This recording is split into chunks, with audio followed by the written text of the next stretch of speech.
Hey, we've started a segment on Great Day Live showcasing talent in our own building. Hidden talents among our employees. We have none. No extra ones. Now, Not us. The two of us. Yeah.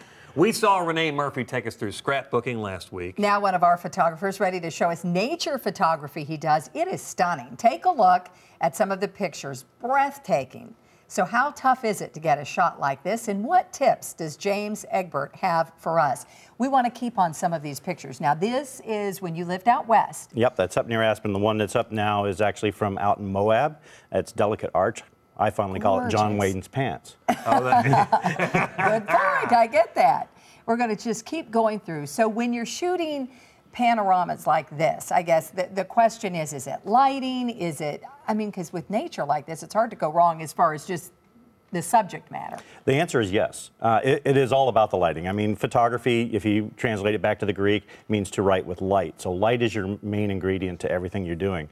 And if you want to get out and make shots like these, or even better than these, light is your key, and so you need to know when the best light is available. Where's that, James? Well, it's used. Oh, that right there. It's in Bryce Canyon, and then the one's up right now. That's up in up near Hanging Lake. That's a creek that runs down near Glenwood Springs. So time of day, shadows. I mean, Yes. that's what you're talking about. So the time of day you shoot your pictures is key. That is the biggest key of all. I mean, we have this time in the morning. It's the half hour before and after sunrise. Right. Same thing around sunset. We call that the golden hour. That's when the light from the sun is burning through the thickest atmosphere, refracting off of water vapor in the sky, which casts these nice hues. Look at the color in that Gorgeous. sky.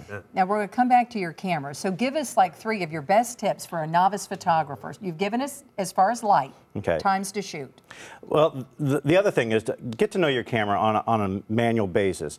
Understand what aperture is. Understand what shutter is. Point and shoot's fine. I mean, it's a good way to learn to get your subjects in there and just to get to shooting. But get to the point to where you're weaned off of the automatic settings of the camera and go to the full manual. Take control of your photography because you want to be the photographer, not the camera. Tougher to go black and white first, or is that a good place to? Actually, I prefer it. I think if you can balance black and white in a photograph, your colors are going to be that much better. So, I mean, in today's digital photography, you're shooting both at all times. You can actually go from black and white, you know, you shoot everything in color and then you can transfer it to black and white. If you get it really, really black and white in there, your colors are going to pop. And you're going to end up with some great stuff. Like when you drive down 64, you see the colors along the highway right there. It's great. And we also want to say you've got books, 3 of them that you brought here. You may have more than that. If people want to get tips, do you have it on your website, or are those just to enjoy your pictures? Actually, on my website, you do have tips on there. I got 2 videos that I produced a couple of years back, and you can go through those. It goes through the time of day, goes through the using of the right equipment.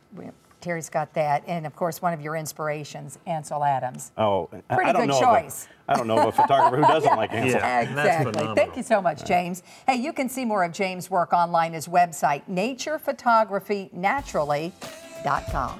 Back with more Great Day Live.